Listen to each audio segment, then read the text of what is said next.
વિડીયોમાં ફક્ત તમને મધ્યસ્થની પ્રાર્થના સંદેશો અને આશીર્વચન આપવામાં આવશે અને સાથે જે જાહેરાતો છે એ આપવામાં આવશે એટલે તમે ડિસ્ક્રિપ્શનમાં જે ગાઈડલાઈન આપવામાં આવી છે એને તમે ફોલો કરશો. છતાં પણ હું તમને અત્યારે રજૂઆત કરું છું કે કેવી રીતે તમે ઘરે અત્યારે ભક્તિ સભામાં બેસશો અને ત્યારબાદ આપણે ભક્તિ સભાના સંદેશામાં આગળ વધીશું. તમે 2 કલમ વાંચો, ત્યારબાદ એક પ્રાર્થના કરો શરૂઆતની, ત્યારબાદ 2 કોઈ પણ આવડતા ભજન સંગ્રહમાંથી ગીતો તમે ગાઓ અને ત્યારબાદ આ બાર સ્તુતિ અને પાપુલાથી પ્રાર્થના કરો.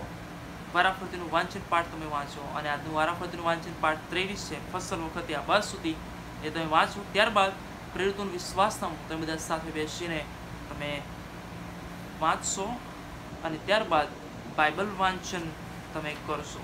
અને બાઇબલ વાંચન જે છે એ રોમનોને પત્ર 3 અધ્યાય 10 થી 24મી કલમ સુધી, રોમન 3 10 થી 24 એ તમે બાઇબલ વાંચન વાંચશો. અને ત્યારબાદ આ વિડીયોની અંદર તમને મધ્યસ્થની પ્રાર્થના અને સંદેશો, જાહેરાતો અને છેલ્લી પ્રાર્થના કરવામાં આવશે. એટલે તમે આ બધી બાબતોને ધ્યાન રાખશો અને એ પ્રમાણે ભક્તિ સભામાં પરિવાર સહિત બેસશો એવી પાળક તરીકે ખાસ વિનંતી કરું છું. આવો આપણે મધ્યસ્થની પ્રાર્થનામાં રમીએ અને આપણી જે બધી વિનંતીઓ છે પ્રભુની સમક્ષતામાં લાવીએ, આપણા મસ્તકો પ્રભુની આગળમાં આવીએ. અમારા સ્વર્ગમાંના જીવંત અને કૃપાળુ ઈશ્વર, રાજાઓના રાજા, પ્રભુના પ્રભુ, મેં તમારો આભાર માનીએ છીએ, તમારી સ્તુતિ કરીએ છીએ બાપ કે ફરી એકવાર તમારી હજુરમાં અમને લાવ્યા અને પ્રભુ તમે આજનો આશીર્વાદ અમને આપવા માગો છો એને માટે તમારો આભાર માનીએ છીએ. આખી રાત્રે અમને સંભાળ્યા, આખું અઠવાડિયું અમને સંભાળ્યા, કોરોના વાયરસની પરિસ્થિતિઓમાં, લોકડાઉનના સમયોમાં અને ઘણી બધી તકલીફોની અંદર, વાતાવરણના ફેરફારોમાં તમે અમને, અમારા પરિવારને, અમારી મંડળીને, અમારા લોકો અને તમારા લોકોને સંભાળી રાખ્યા. તમારી સ્તુતિ કરીએ છીએ. પણ આજે સવારે અમારા બાળકો તરીકે જ્યારે તમારી હુજુરમાં અમે નમ્યા હશે ત્યારે અમારી વિનંતીઓ તમારી સમક્ષ લાવીએ છીએ બાપ. અમારી પ્રાર્થનાઓને તમે માન્ય કરો. પ્રાર્થનાને વિનંતી કરીએ છીએ બાપ, આ કોરોના વાયરસના સમયોમાં તમે તમારું સાજાપણું પ્રભુ આ પૃથ્વી પર મોકલી દો અને પ્રભુ આ બીમારી સંપૂર્ણપણે નાબૂદ થાય.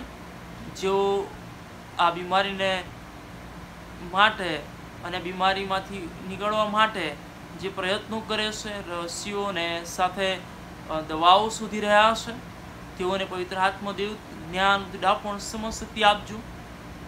પ્રાર્થના કરીએ છીએ આખી દુનિયાના તમામ દેશોને માટે, તેઓને પણ સદબુદ્ધિ આપજો કે એક જૂથના થઈને આ બીમારી સામે લડી શકે, એકબીજાને સહાયક બને અને આ બીમારીઓમાં એકબીજાની મદદ કરી શકે એવી વિનંતીને પ્રાર્થના કરીએ છીએ.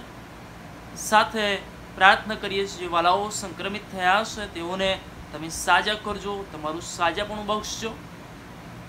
જેઓ આ બીમારોની મધ્યે સેવાઓ આપે છે, ડૉક્ટરો, નર્સો, મેડિકલ સ્ટાફ, પેરામેડિકલ સ્ટાફ અને સાથે જેઓ ટ્રાન્સપોર્ટનું કામ કરે છે અને જેઓ તેઓની મધ્યે સેવાઓ પૂરી પાડે છે નાની મોટી, એ બધાની બીમારીઓથી તમે બચાવેલા રાખજો એવી આગ્રહથી પ્રાર્થના અને વિનંતી અમે કરીએ છીએ. પ્રાર્થના કરીએ છીએ અમારા દેશને પણ તમે તમારી કૃપાથી ભરો, દરેકને તમારા તરફનું જ્ઞાન, ડાપણ, સમજશક્તિ આપો, લોકોને સદબુદ્ધિ આપો કે જેથી કરીને આ દિવસોમાં કઈ રીતે આગળ વધવું અને આ બીમારીથી કેવી રીતે બચેલા રહેવું તેઓ જાણી શકે, કે જેથી કરીને આ ભય પ્રભુ વૃદ્ધિ ન પામે પણ લોકો પ્રભુ તમારા પ્રેમનો અનુભવ કરી શકે એવી ખાસ પ્રાર્થના અને વિનંતી અમે કરીએ છીએ. પ્રાર્થના કરીએ છીએ પ્રભુ તમારા લોકો, તમારા સેવકો અને તમારી મંડળીઓને તમે વિશેષ આશીર્વાદ કરજો. આ દિવસોમાં દરેકની વિશેષ સંભાળ રાખો. તેઓને તમે તમારું નામ આપ્યું છે ત્યારે પ્રભુ તેઓને તમારા હાથોમાં પણ ધરી રાખજો અને તેઓને વિશેષ ચિંતા કરો એવી પ્રાર્થના કરીએ છીએ. પ્રાર્થના કરીએ છીએ અમારી ગુજરાતની કોન્ફરન્સને તમે આશીર્વાદ કરો, અમારા બિશપ સાહેબ અને અમારા આગેવાનોને તમે આશીર્વાદ કરો, મંડળીઓ, સંસ્થાઓને આશીર્વાદ કરો અને આ બધી પરિસ્થિતિઓ સામે અમે પણ પ્રભુ લડી શકીએ અને પ્રભુ અમે આગળ વધી શકીએ, તમારા વિશ્વાસમાં વૃદ્ધિ પામીએ એવી વિનંતી કરીએ છીએ. અમારા હાલોલ નગરને પણ તમારી સમક્ષતામાં લાવીએ છીએ।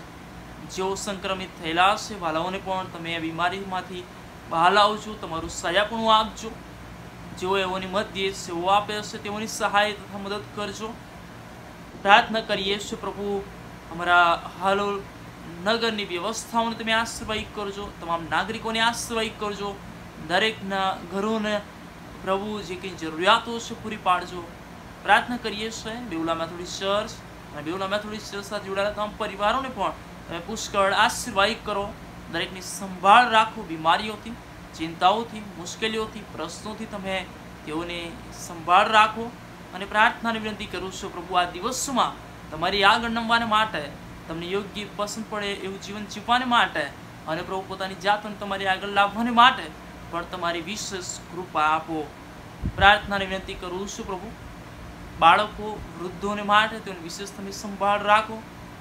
પ્રાર્થના કરીએ છીએ એવા લોકોને માટે જેઓ આ દિવસોની અંદર નાની મોટી તકલીફો અનુભવી રહ્યા છે, તેવા લોકોને સહાય કરજો। નોકરીઓ પર જાય છે તેઓની પણ તમે સહાય સંભાળ રાખો। પ્રાર્થના કરીએ છીએ પ્રભુ, અમારી મંડળીને તમારા વચન પ્રમાણે આત્મિકતામાં ઉછેરજો અને પ્રભુ આ મંડળી પ્રભુ જ્યારે તમારું આવું થાય ત્યારે એને માટે તૈયાર રહે એ વિનંતી અને પ્રાર્થના કરીએ છીએ। પ્રાર્થના કરીએ છીએ પ્રભુ, અમારી મંડળીમાં જે વાલો બીમાર છે તેઓને પણ તમે સાજા કરો। અનુપમા બેન, વિગીભાઈ, વિદ્યા આંટી, નિલેશભાઈ અને મમ્મી, રોજી આંટી, પ્રિયંકા બેન, ઇમાન્યુઅલભાઈ, સુલેમાન અંકલ અને સાથે બીજા વાલાઓ જેઓ બીમાર છે તેઓને પ્રભુ તમે સંભાળો, તમારું સાજાપણું બક્ષો એ વિનંતી અને પ્રાર્થના કરીએ છીએ। જસુદાબેન, નોયલ અને પ્રભુ જે કને પ્રભુ તમે સાજાપણું આપ્યું છે બધું સાજાપણું તેઓને આપજો। પ્રાર્થના કરીએ છીએ પ્રભુ સુવાર્તાબેન ભાઈને માટે, તેઓને પ્રભુ તમે બીમારીમાંથી બહાર લાવશો અને અમારો વિશ્વાસ છે તમે સગું તમારા માટે સગું શક્ય છે અને વિશ્વાસ તમે પરિવારમાં અને પ્રભુ એમના જીવનમાં પણ તમે ઉદ્ભવવા દેજો અને તેઓમાં તમારો સાજાપણોનો અનુભવ તમે થવા દો એ વિનંતી અને પ્રાર્થના અમે કરીએ છીએ। હા પ્રભુ, અમે અત્યારે તમારી આગળ નમ્યા છે, તમારા વચનો શીખવા માંગીએ છીએ, તમારી ઈચ્છાઓ શોધવા માંગીએ છીએ। એથી કરીને આ દિવસોમાં અમે પ્રભુ તમારી નજદીકતાનો, તમારા પ્રેમનો અને તમારા આશીર્વાદોનો અનુભવ અમે સતત કરતા રહીએ અને પ્રભુ અમે તમારા મહિમાને માટે મોટી સાક્ષીરૂપ બનીએ એવી વિનંતી અને પ્રાર્થના અમે કરીએ છીએ। એક એક ઘરને અમે તમારા હાથમાં સોંપી દઈએ છીએ। હા પ્રભુ, તમે આ બદલાતી પરિસ્થિતિઓમાં, બદલાતા સંજોગો સમયની અંદર તમે અમારા આગેવાન તમે સદા બન્યા રહેજો। અમારી આ બધી પ્રાર્થના વિનંતીઓ પ્રભુ ઈસુ ખ્રિસ્તના નામમાં માંગીએ છીએ, મને સાંભળો અને સ્વીકાર કરો। આમેન। ઓ આકાશ મને અમારા બાપ, તમારું નામ પવિત્ર મનાવ, તમારું રાજ્ય આવો, જેમ આકાશમાં તેમ પૃથ્વી ઉપર તમારી ઈચ્છા પૂરી થાવ। દિવસની અમારી રોટલી આજ અમને આપો, જેમ અમે અમારું ઋણ અમને માફ કર્યા છે તેમ તમે અમારું ઋણ અમને માફ કરો અને પરીક્ષામાં ન લાવો, ઊંડાઈથી મારો છૂટકો કરો, કારણ કે રાજ, પરાક્રમતા, મહિમા સર્વકાળ સુધી તમારા છે। આમેન। આપણા તારના જીવંત અને પ્રેમાળ પ્રભુ ઈસુ ખ્રિસ્તના નામમાં આપ સર્વને પ્રેમી સલામ પાઠવું છું। અને તમે જે ઘરે બાઇબલ વાંચન કર્યું છે રોમન 3:10-24 એ આધારિત આજે આપણે વચન શીખવાના છે, વચન પર મનન કરવાના છે। અને આજનો જે વિષય છે તો એ છે કે કોરોના કરતાં પણ એક વધારે ભયાનક વાયરસ છે। હવે તમે પૂછો સાહેબ, અમે તો સમાચારમાં નહીં સાંભળ્યું, અમે કોઈ એવા ન્યૂઝ અપડેટ જોયા નથી, છતાં તમે કહો છો કે કોરોના વાયરસ કરતાં પણ એક વધારે ભયાનક વાયરસ છે। હા છે, અને એ તો બહુ પહેલાંથી છે, આપણે બધા જાણીએ છીએ સારી રીતે, પણ આપણે એને એટલી ગંભીરતાથી લેતા નથી જેટલું કોરોના વાયરસને આપણે ગંભીરતાથી લઈએ છીએ। અને એટલે તમને એક વાત ચોક્કસ કહેવા માગું છું કે બીમાર તો ઘણા થાય છે, પણ બધા જ સાજા થઈને ઘરે આવતા નથી। બીમાર ઘણા થાય છે પણ સાજા થઈને બધા ઘરે આવતા નથી। મૃત્યુ તો બધા જ પામે છે, પણ સ્વર્ગમાં બધા જ જતા નથી। હંમેશા તમે તમારા જીવનમાં આ બાબતને કેન્દ્ર સ્થાને રાખજો કે આપણે શારીરિક મૃત્યુ તો થવાનું જ છે, એ તો ચોક્કસ છે, અને પૃથ્વી પર રહીએ છીએ ત્યારે શક્ય બનવાનું જ છે, પણ પ્રભુ આપણને એ શીખવાડે છે કે આપણે એની પાસે જઈએ, કારણ કે બાઇબલ તો આપણને જણાવે છે કે આત્મા છે અને આપણે પણ પાછા આત્મામાં જવાના છે એમની પાસે, તો એની આપણે વધારે દરકાર રાખવાની છે. આ દિવસોમાં કોરોના વાયરસથી સંક્રમિત થયેલો આંકડો તમે જો તપાસો, આપણા દેશની તમે પરિસ્થિતિ જુઓ, આખા વિશ્વની પરિસ્થિતિ જુઓ, મૃત્યુઆંક જુઓ, કેટલા દિવસોમાં 122 કરતાં પણ વધારે દેશોમાં ફેલાયેલું છે. અને રોગચાળોને પણ મહામારી ઘોષિત કરવામાં આવ્યું છે. દવા શોધવામાં આખું વિશ્વ, આટલી મોટી મહાસત્તાઓ જે સ્ટ્રોંગ છે, જેમની પાસે એટલી બધી ટેકનોલોજી છે અને એટલું સારું જ્ઞાન છે, એ પણ આ દવા શોધવામાં નિષ્ફળ ગયું છે. અને ગવર્મેન્ટનું સ્ટેટમેન્ટ છે, તમે જો સાંભળતા હોય, તે એવું કહેવામાં આવ્યું છે કે હવે આ કોરોના વાયરસની બીમારી સાથે આપણે જીવન જીવતા શીખવું પડશે. અને આ વાસ્તવિકતા છે. અને આ બીમારી માટે એક ભય છે કે એની કોઈ ઈલાજ છે નહીં. બરાબર, મારો તમારો પ્રભુ આપણને શીખવાડે છે કે આપણે હંમેશા આપણે જીવનોની અંદર કેવી રીતે જીવન જીવવું, અને ખ્રિસ્તી જીવન જીવતા શીખવાડ્યું છે. બોલ્યા નહીં, પણ એમણે કરી બતાવ્યું છે. અને એ આદર્શો પ્રમાણે આપણે આગળ વધવાનું છે.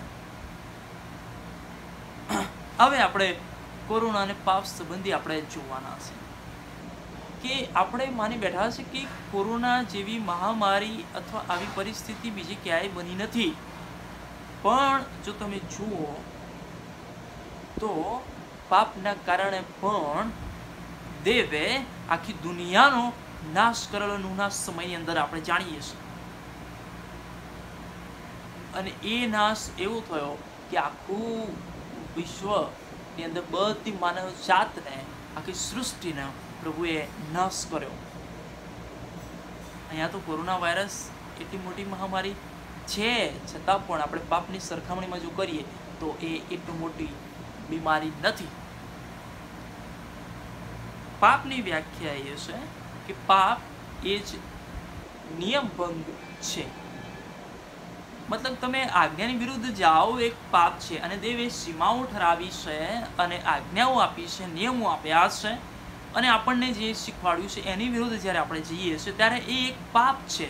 અને એ પાપ આપણને નાશમાં લઈ જાય છે. અને એ બીમારી એવી છે કે આપણને એ બે મોત આપી શકે. એક પૃથ્વી પરનું જે છે એ તો છે જ, પણ બીજું નરકનું. અને આ બે મોત એ પાપ આપી શકે છે. હવે કોરોના વાયરસની સંબંધમાં આપણે વાત કરીએ તો કોરોના વાયરસમાં પણ આપણને ગવર્મેન્ટે ઘણી બધી સલાહો આપી છે કે ભાઈ તમે નિયમોનો ભંગ ના કરશો, તમે ઘરોમાં રહો, હાથ ના મિલાવશો, વારે ઘડીએ હાથ ધોવો, સેનેટાઈઝ રાખો, સ્વચ્છતા રાખો, અને તમે માસ્ક પહેરેલા રાખો, વધારે સોશિયલ ડિસ્ટન્સ રાખો, અને કહે છે કે તમે પોતાની અંગત રીતે કાળજી લો. ઘણી બધી સીમાઓ ઠરાવી, છતાં પણ પછી આપણે માસ્ક પહેર્યા વગર ગમે ત્યાં આપણે જઈએ, ગમે ત્યાં લોકોની સાથે ભેગા મળીએ, ઘણી બધી બાબતો કરીએ, અને પછી આપણે સંક્રમિત થઈએ બહુ સામાન્ય છે.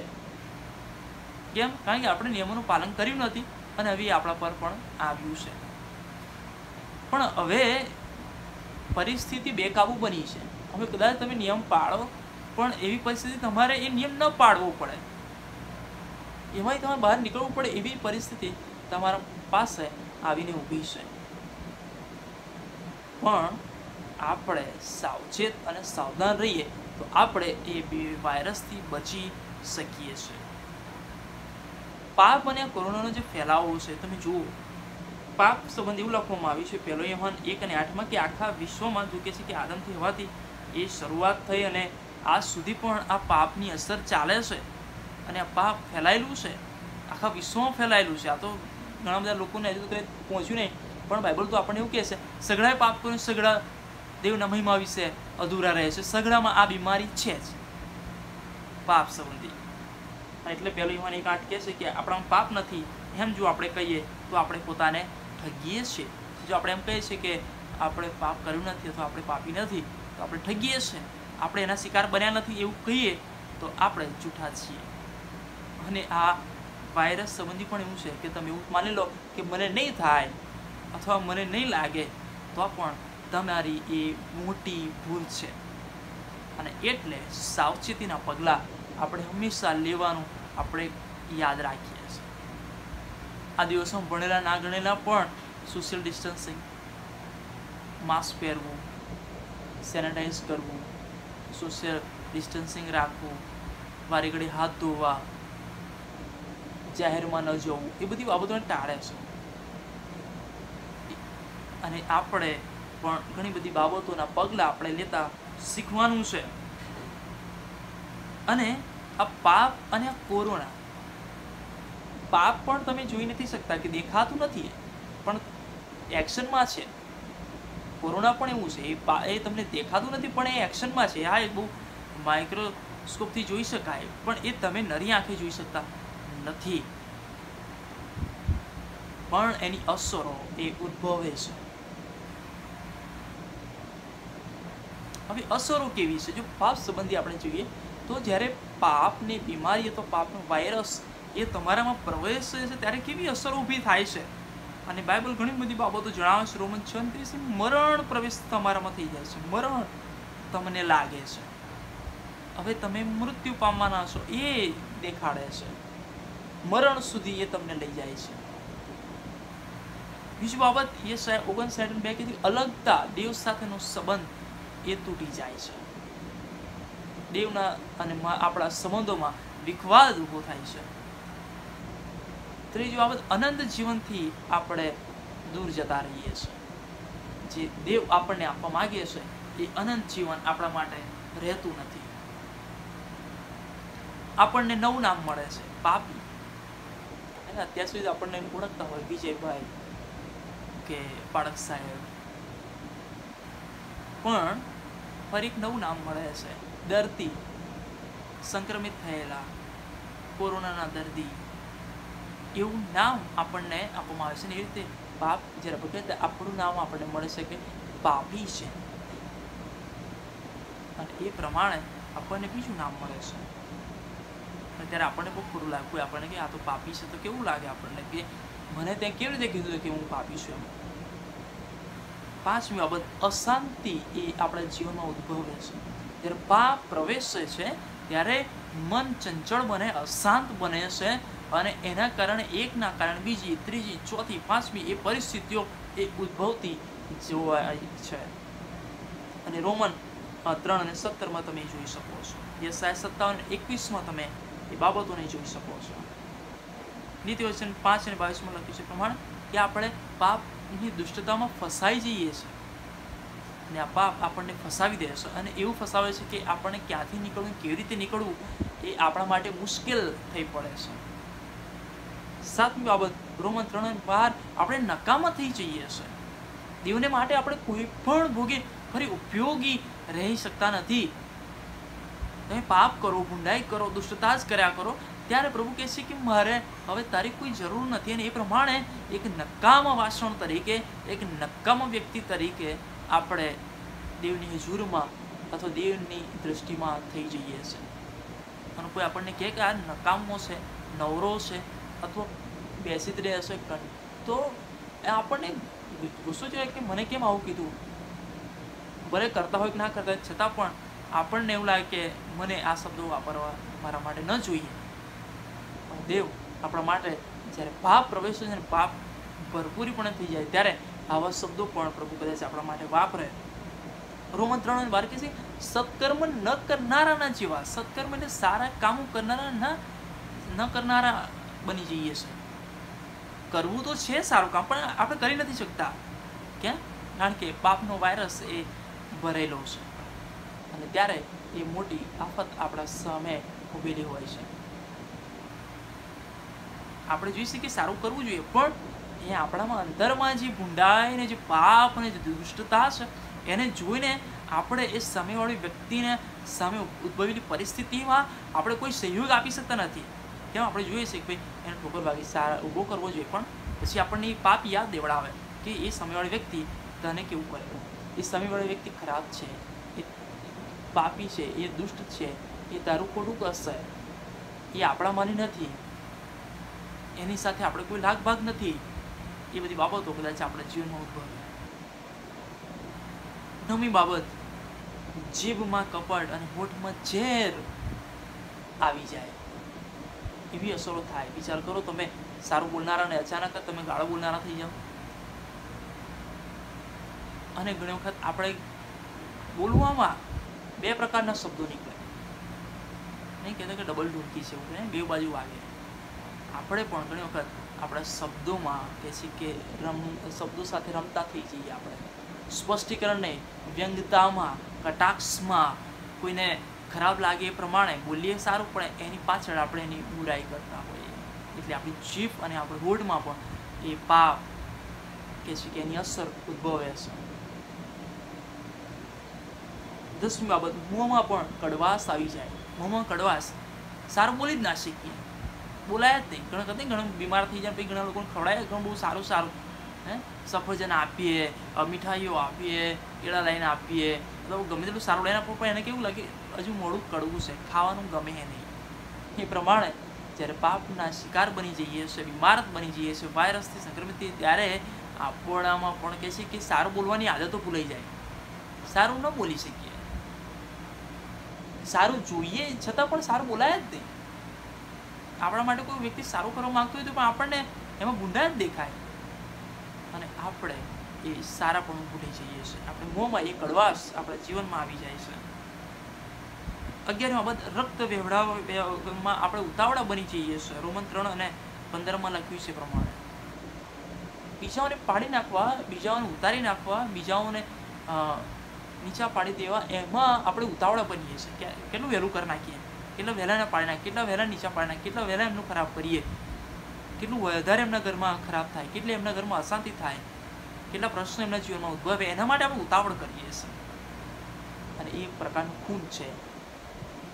પણ એ તમારામાં ક્યારે આવ્યું? કારણ કે તમારામાં પાપે પ્રવેશ કર્યો, વાયરસે પ્રવેશ કર્યો છે, એના કારણે એ આવ્યું છે.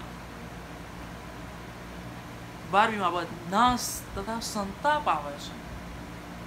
હવે વાયરસ એ વધારે સંક્રમિત હોય ત્યારે એ નાશ તરફ લઈ જાય, વધારે આપણને સંતાપ થાય, પોતાના માટે ખેદ થવા લાગે, હેરાન થઈએ, નાસીપાસ થઈએ, અને એની અસરો તમે એ ચાલો. કારણ કે પાપ એ કોહડાવવાની વાત શરૂ કરે, અને ત્યારે એ બધી બાબતો આપણે જાતે પોતાનાથી કંટાળતા થઈ જઈએ, સંતાપ આપણા જીવનમાં આવે. અને રોમન 3 અને 18 લખીએ છીએ પ્રમાણે કે દેવનું ભય સૌથી મહત્વની બાબત છે. દેવનું ભય હોવું જોઈએ. એ દેવનું ભય એ આપણામાંથી જતું રહે છે. અને વાલો, દેવનું ભય જતું રહેવું એ સૌથી ખરાબ બાબત એક મનુષ્યના જીવનમાં, એક વિશ્વાસીના જીવનમાં છે. કારણ કે પાપ એટલે સુધી અસર કરવાનું ચાલુ કરી દે કે માણસ એ દેવનું ભય રાખતા પણ ભૂલી જાય. અને આ બધી અસરો છે, જે અસરો એ પાપના કારણે એક મનુષ્યના જીવનમાં આવી શકે છે. આ કોરોના વાયરસ મેં શરૂઆતમાં કીધી એટલું બધું ભયાનક નથી, પણ એની અસરો આપણે જોઈને આપણે કંપારી ઉઠી જાય, આપણને કદાચ સાંભળીને આપણને એ દર્દ અનુભવાય. ઘણી વખત આપણા પરિવારમાં નથી થયું એટલે કદાચ આપણે એની અસર આપણે સમજી ના શકીએ, અથવા એની ગહેરાઈ અથવા એનું દર્દ આપણે ના સમજી શકીએ. તો એને બેડાવવા માંગતો નથી, પણ હું તમને જે ઉપર છેલ્લી બાબતો જે આજના લોકો કરી રહ્યા છે, તો જાણી રહ્યા છે, તો સમજી રહ્યા છે. લોકો એક વખત કોરોના વાયરસ થયો એટલે સમજી બેસે કે હવે મારું વાય બને. હવે એવું કોરોના વાયરસથી જાણે પરિવારથી, કુટુંબથી સંબંધ તૂટી ગયા હોય એવું લાગે, આશા વિહોણા બની જઈએ. આપણને હોસ્પિટલોમાં, દવાખાનામાં કોરોના વાયરસથી સંક્રમિત વ્યક્તિ આવ્યો છે, દર્દી આવ્યો છે, આપણને નામથી કોઈ બોલાવતું નથી. પછી અશાંતિ લાગે, આપણને મન ચંચળ રહે, ક્યારે હું બહાર નીકળીશ, તો કેમનું થશે, શું થશે, મારું શું થશે, તો કઈ બધી પરિસ્થિતિઓ આવશે, એમાં આપણે ડૂબેલા રહીએ અને આપણે ફસાઈ જઈએ. ભૂલના કારણે, આપણી ઘણી બધી બેદરકારીના કારણે કોરોના વાયરસમાં સંક્રમિત થઈ જઈએ, ફસાઈ જઈએ. પછી આપણે વિચારીએ કે મેં પહેલાં ના કર્યું હતું સારું, પણ એવી પરિસ્થિતિ આવી જાય કે ત્યાં પછી નીકળવાનો કોઈ વારો હોતો નથી.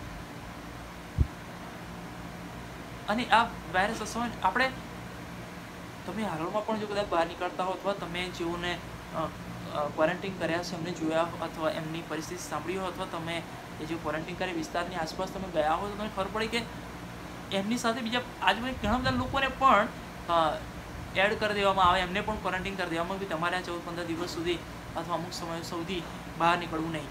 બહાર પોલીસ પણ તૈનાત કરવામાં કે બેવા બહાર નીકળે નહીં.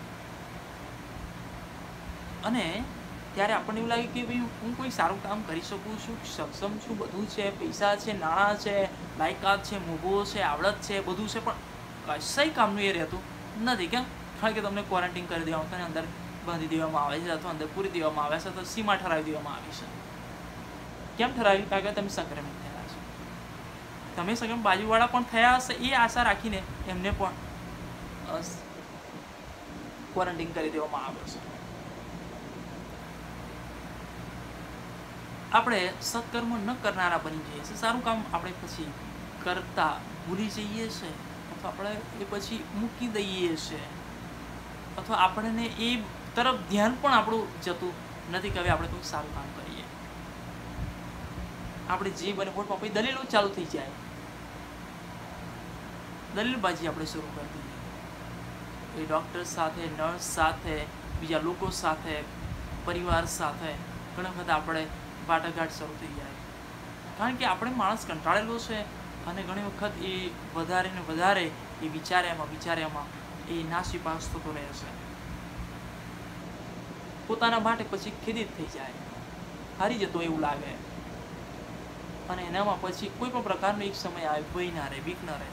અને એટલે વાલો આ કોરોના વાયરસ તો આપણને શું વધારે આપી શકે? મોત આપી શકે. પણ આપણે એના માટે કેટલી બધી સાવધાની રાખવી જોઈએ. અને હું તમને આગ્રહથી કહું છું કે રાખવાની છે દરેકે આપણે સાવધાની રાખવાની. ગવર્મેન્ટે જે આપણે નિયમો આપ્યા છે, જે સૂચનો આપ્યા છે, સલાહ આપી છે, બધાને માટે આપણે પૂરેપૂરા સચેત રહેવું પડશે. કે તમને જે પૂરેપૂરી બાબતો સમજાવવામાં આવી છે કે હાથ ધોવાના છે, આપણે સેનેટાઈઝ રાખવાનું છે, આપણી જાતને બહાર સોશિયલ ડિસ્ટન્સિંગ રાખવું, બધી બાબતોને આપણે પૂરેપૂરીથી કાળજી રાખવી. કારણ કે આપણે પ્રભુએ જ્ઞાન આપ્યું છે, દર્પણ આપ્યું છે, તો આપણે એ પ્રમાણે વર્તવાનું પણ છે. પણ આપણે આત્મિક રીતે જ્યારે વાત કરીએ છીએ ત્યારે આપણે પાપના સંબંધમાં આપણે વિચારવાનું છે કે હું આ પાપના સંક્રમિત થયેલો છું, તો હવે મારા માટે શું બહાર નીકળવાનો માર્ગ કયો છે? પ્રભુએ આપણા માટે માર્ગો ખુલ્લા કર્યા છે. એટલે પ્રભુ ઈસુ ખ્રિસ્ત એ આપણો માર્ગ છે, આપણે હંમેશા યાદ રાખીએ. અને એટલે 7 માર્ગો આપણી પાસે છે. અત્યારે આ લોકડાઉનના સમયોમાં અથવા ઘરે છીએ ત્યારે અથવા બધી પરિસ્થિતિઓ આપણી સામે છે અને આપણે આ બધી પરિસ્થિતિઓમાં આસપાસ આપણે ઘેરાયેલા છીએ ત્યારે આપણે આ 7 બાબતો એક વિશ્વાસી તરીકે અને એક પ્રભુના સાચા શિષ્ય તરીકે આપણે અપનાવવાની છે. પહેલું કે ખ્રિસ્ત પર વિશ્વાસ એ આપણે રાખવાનો છે. યોહાન 7:16 પ્રમાણે આપણે પ્રભુ ઈસુ ખ્રિસ્ત પર આપણે વિશ્વાસ રાખવાનો છે. અને વિશ્વાસ પ્રભુ કે એના દાણા જેટલો વિશ્વાસ રાખ, તું જે કહીશ એ થશે. આપણે વિશ્વાસમાં મજબૂત અને દ્રઢ બનવાનું છે. આપણે બીવાનું નથી, આપણે તટસ્થ રહેવાનું છે અને આપણને પ્રભુ એ સંભાળશે. પ્રભુ વચન કહે છે હું તને ક્યારે મૂકી દઈશ તેને તજી દઈશ નહીં. અને એ આપણો મજબૂત ગઢ અને આપણો કિલ્લો છે. અને પ્રભુનું વચન એ કહે છે હિંમત રાખો, જગતમાં તમને સંકટ છે પણ જગતને મેં જીત્યું છે અને એવો ઈશ્વર આપણને મળ્યો છે. એટલે આપણે આ પાપથી પણ બીવાનું નથી અને આ કોરોના વાયરસથી પણ બીવાનું નથી, પણ એની સામે આપણે પ્રભુ પર વિશ્વાસ રાખીને આપણે લડવાનું છે અને આપણે આગળ વધવાનું છે. બીજી બાબત જે આપણે બહાર નીકળવાનો માર્ગ છે એ આપણી જાતને એ પ્રભુને સમર્પિત કરવાની છે, દેવને સમર્પિત કરવી પડશે. અને એટલે રોમન 12:1 કહે છે કે એ રોમનની અંદર એ પાઉલ એવું વિનંતી કરે છે અને પછી કહે છે કે દેવની દયાની ખાતર તમે તમારા શરીરનું જીવતું પવિત્ર અને દેવને પસંદ પડે એવું અર્પણ કરો. આ સમયમાં જો હજુ વાલાઓ તમે તમારા જીવનોનું અર્પણ હજુ પ્રભુને નથી કર્યું તો આ સમય છે કે તમે તમારા જીવનોને પ્રભુને અર્પિત કરી દો.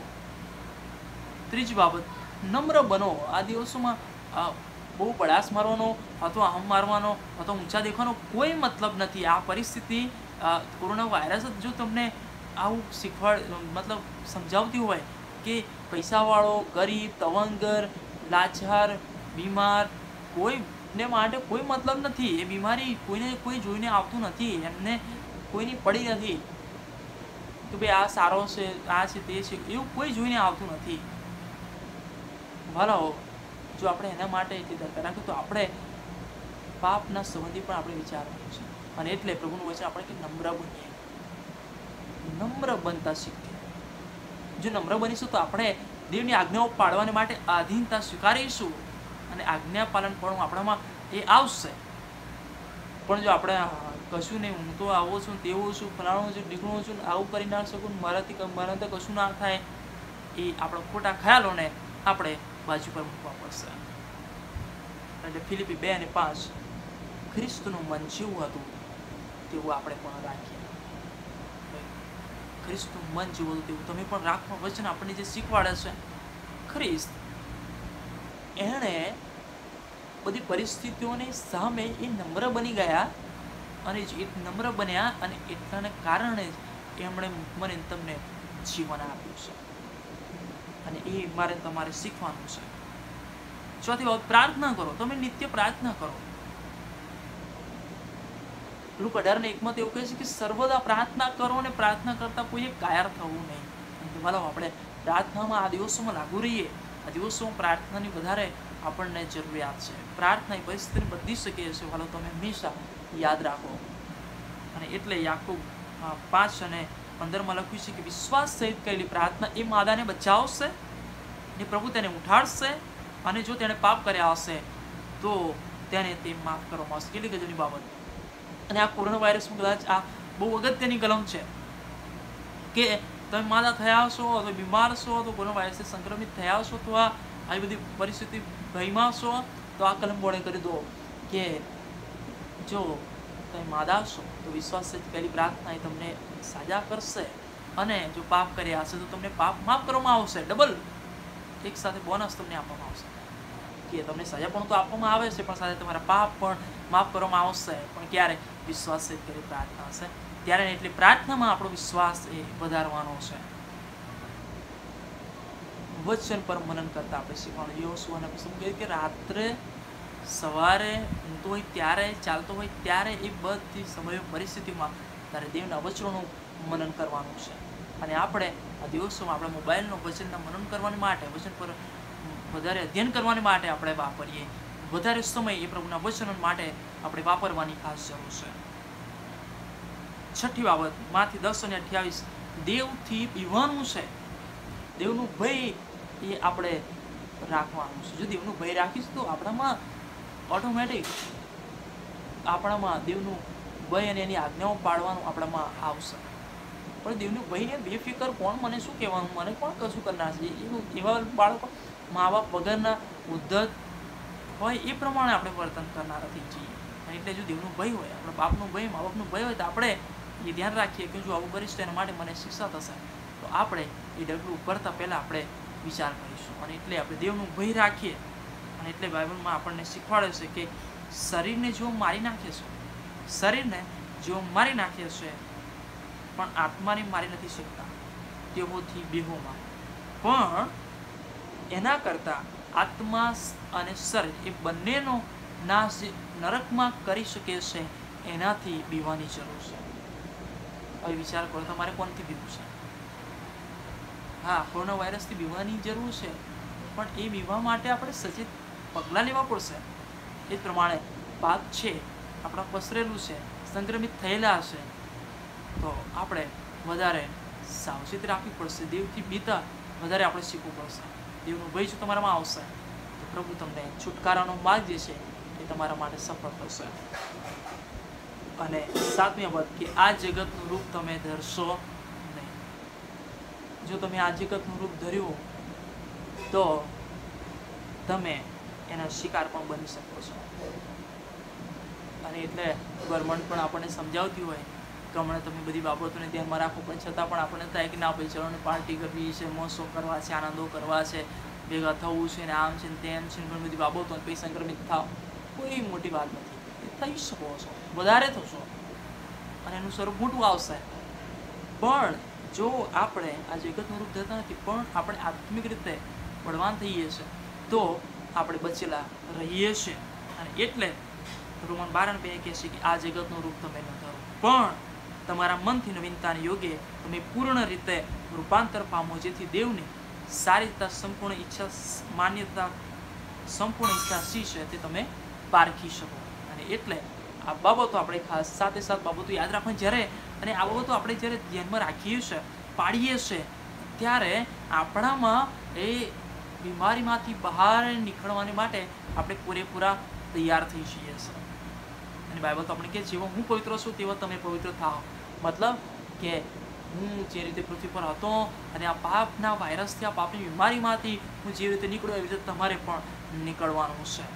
અને નીકળવાની માટે આ બધી ચાવી છે. સાથે ખ્રિસ્ત પર વિશ્વાસ રાખવો, પોતાને દેવને સમર્પિત કરવા, નમ્ર બનવું, પ્રાર્થના કરવી, વચન પર વિશ્વાસ કરવો, દેવથી બીવવું અને આ જગતનું રૂપ ન ધરવું, આ ચાવી છે એ આપણે અપનાવવી પડશે. અને ત્યારે વાલો જ્યારે આપણે જીતીશું. ઘણા બધા વિડીયો તમે જોતા હશો ને કે જેઓ કોરોના વાયરસથી જીતીને આવ્યા હોય એના માટે એના મિત્રો ફટાકડા ફોડે છે, બધા એમને શેર કરે છે, આનંદ કરે છે, ખુશ થાય છે.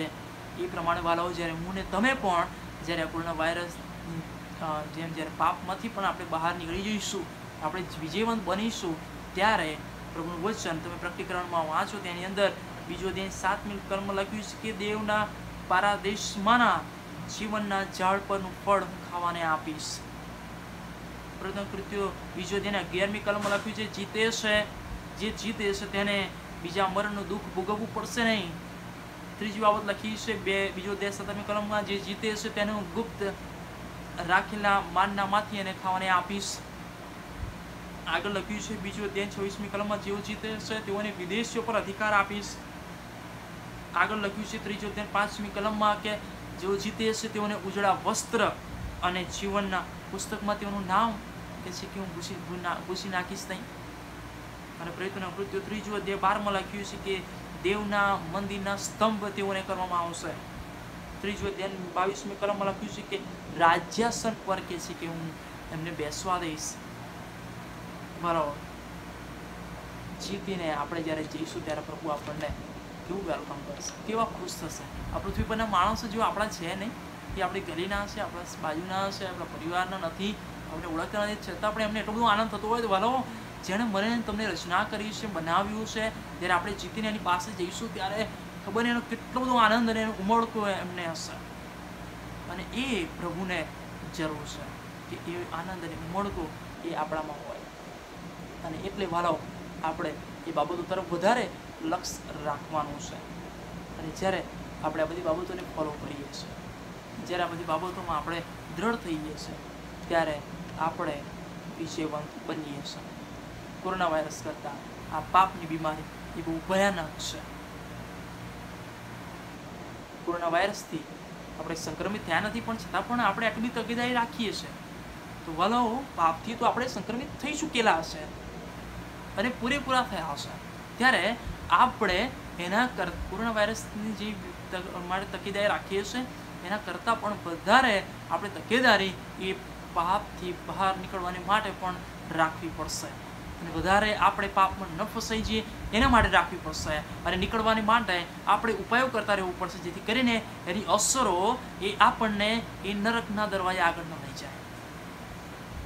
વાલો પસંદ મારે ને તમારે કરવાનું છે. યહોશુઆ કહે છે કે તમારી આગળ જીવન અને મરણ છે, તમે શું પસંદ કરશો? હું મારા ઘરના તો કહેશે કે યહોવાની સેવા કરી. વાલાઓ તમે શું પસંદ કરશો એ તમારી આગળ મૂકેલું છે. પસંદગી તમારી છે, નિર્ણય તમારે કરવાનો છે. અને એટલે આજે આ સમય છે આપણે આપણા જીવનોને પ્રભુની સમક્ષતા લાવીએ, વિચાર કરીએ કે જેથી કરીને આપણે આ બીમારીઓમાંથી અને આ પાપથી પણ સંપૂર્ણપણે મુક્ત થઈએ અને દેવના આપણું વેલકમ કરે એને માટે આપણે તૈયાર થઈએ. એ ઇનામ લેવાની માટે અને એ આપણા માટે જે રાખી મૂક્યું છે એ પ્રાપ્ત કરવાની માટે આપણે આપણી જાતોને પ્રભુની સમક્ષતામાં હંમેશા લાવેલા રાખીએ. પ્રભુ આ વચનો દ્વારા તમને, તમારા પરિવારને, આપણી મંડળીને પુષ્કળ પ્રભુ દ્રઢ, મજબૂત અને વિશ્વાસમાં વૃદ્ધિ પમાડે. આમેન. ખાસ જાહેરાતો આપણે યાદ રાખીએ.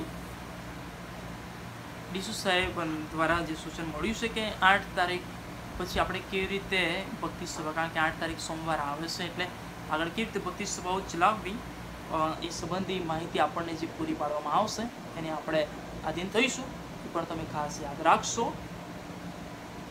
સાથે તમારા જે દાનો છે માર્ચમાં પણ જે બાકી છે, એપ્રિલ, મે, અત્યાર સુધીના જે દાનો બાકી છે, હવે હું એમ નથી કહેતો કે તમે પૂરેપૂરા આપો કે ના આપો, પણ તમારા જે દાનો છે દેવને વિશ્વાસુ રહીને અને પ્રભુની બીક રાખીને તમે એ તમારા દાનો જે તમે રાખી મૂકેલા હશે એ, અને સાથે ભક્તિ સભામાં પણ તમે જે દાન લીધેલું છે એ તમારા ઘરોમાં જે છે એ જ્યારે આપણી મંડળીમાંથી હું વ્યવસ્થા કરી છે પ્રમાણે જે વ્યક્તિઓને મોકલું તેઓની સાથે કોઈ પણ પ્રકારની દલીલબાજી કર્યા વગર તમે એમને એ દાનો આપશો, કારણ કે આપણી કોન્ફરન્સ, આપણી મંડળીઓ એ ફક્ત દાનો પર આધારિત છે, એટલે તમે એમાં સહયોગ આપશો એવી પાળક તરીકે ખાસ વિનંતી કરું છું. સાથે આ દિવસોમાં ખાસ પ્રાર્થનાઓની જરૂર છે. ઘણા બધા લોકો આ દિવસોમાં સંક્રમિત થઈ રહ્યા છે, વાલાઓ માટે પ્રાર્થના આપણે અવશ્ય કરીએ. સાથે આપણી મંડળી માટે, અને આ દિવસોમાં તોફાન, વરસાદ અને જુદી જુદી પરિસ્થિતિઓ, ભૂકંપ અને ઘણી બધી વૈશ્વિક પરિસ્થિતિઓ આપણે જોઈએ છે, એના માટે પણ તમે ખાસ તમારી અંગત પ્રાર્થના બધી બાબતોને યાદ રાખશો એ વિનંતી અને તમને કરવામાં આવે છે. જો કોઈને ઇમરજન્સી કશું છે, કોઈ મદદની જરૂરિયાત છે અથવા કોઈ પ્રશ્નો છે તો મારાથી બીજું બની શકશે, મંડળી તરીકે આપણે કરીશું, બરાબર છે. સાથે તમે એકબીજાને માટે ખાસ પ્રાર્થના કરશો અને જે સરકારે આપણને જે સલાહ સૂચનો આપ્યા હશે એને તમે અવશ્ય પાડશો એવી પણ બાળક તરીકે વિનંતી કરું છું.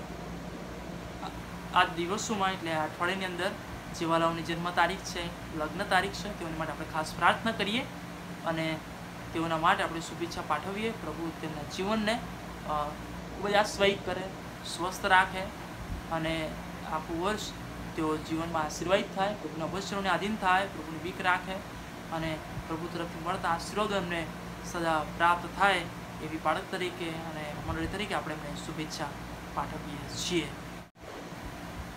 આવો આપણે પ્રાર્થનામાં નમીએ. છેલ્લી પ્રાર્થના કરવામાં આવશે અને જેઓ દાનો આપ્યા છે એના માટે પ્રાર્થના કરવામાં આવશે અને જેઓની જન્મ તારીખ, લગ્ન તારીખ છે એના માટે પણ પ્રાર્થના કરવામાં આવશે. આપણે મસ્ત પ્રભુની આગળ નમાવીએ. અમારા તારણહાર, અમારા સર્જનહાર, અમારા સૃષ્ટિકર્તા, તમારી સ્તુતિ કરીએ છીએ તમારા પ્રેમને માટે જે અવિરત અમારા પર રાખ્યો છે, અને પ્રભુ આ ભજન સેવામાં તમે અમારી મધ્ય ઉપસ્થિત રહ્યા એના માટે આભાર માનીએ છીએ. પવિત્ર આત્મદેવ તમે દોરવણી આપી એના માટે આભાર માનીએ છીએ. અને પ્રભુ તમે વચનો દ્વારા અમારી સાથે વાત કરો છો, વચનોના ખુલાસા અમને આપો છો, એના માટે તમારો આભાર માનીએ છીએ. હા પ્રભુ, અમે આ સમય જે દાન તમારી સમક્ષ આવ્યા છે એનો તમે સ્વીકાર કરજો. પ્રાર્થના કરીએ છીએ બાપ, તમારી મંડળીમાં જે વાલાઓનો જન્મ તારીખ અને લગ્ન તારીખ છે આ દિવસોમાં તેઓને પ્રભુ નવા આશીર્વાદો, નવા આનંદો આપજો. જીવનમાં તેઓને વૃદ્ધિ પમાડજો. નવું વર્ષ એમના માટે, પરિવાર માટે આશીર્વાદનું કારણ બને. જે ક્ષેત્રમાં છે તેમાં તેઓ વૃદ્ધિ પામે, સફળ થાય અને બીમારીઓથી મુક્ત રહે, સ્વસ્થ રહે, નિરોગી રહે એવી પણ પ્રાર્થના અને વિનંતી કરીએ છીએ. હા પ્રભુ, અમે વિનંતી કરીએ છીએ, જેમ અત્યારે સંભાળ્યા આ દિવસોમાં તમે મારી કાળજી લીધી, તેમ હવે પછી પણ અમને જ્ઞાન વાવડોદય આપજો કે જેથી કરીને આ દિવસોમાં અમે પ્રભુ નિયમોને આધીન રહીએ, વિશ્વાસમાં, તમારા વચનમાં દ્રઢ રહીએ અને પ્રભુ અમે તમારી કૃપા પાસે સદા રહીએ એ વિનંતી અને પ્રાર્થના અમે કરીએ છીએ. અમારા જીવનોને અમે તમારા સમર્થ હાથોમાં સોંપી દેતા આ પ્રાર્થનાઓ પ્રભુ ઈસુ ખ્રિસ્તના નામમાં માંગીએ છીએ, માટે સાંભળો અને સ્વીકાર કરો. આમેન. આશીર્વાદ સ્વીકારીએ. હવે આપણા તારનાર પ્રભુ ઈસુ ખ્રિસ્તની કૃપા, દેવ આપનો પ્રેમ, પ્રભુ પવિત્ર આત્માની દિવ્ય અને મીઠી સંગત આપણી સાથે, તેના સર્વ લોકોની સાથે, આપણી મંડળીની સાથે, આપણા પરિવારોની સાથે હમણાં તે સદા સર્વકાળ સુધી હોય છે. આમેન.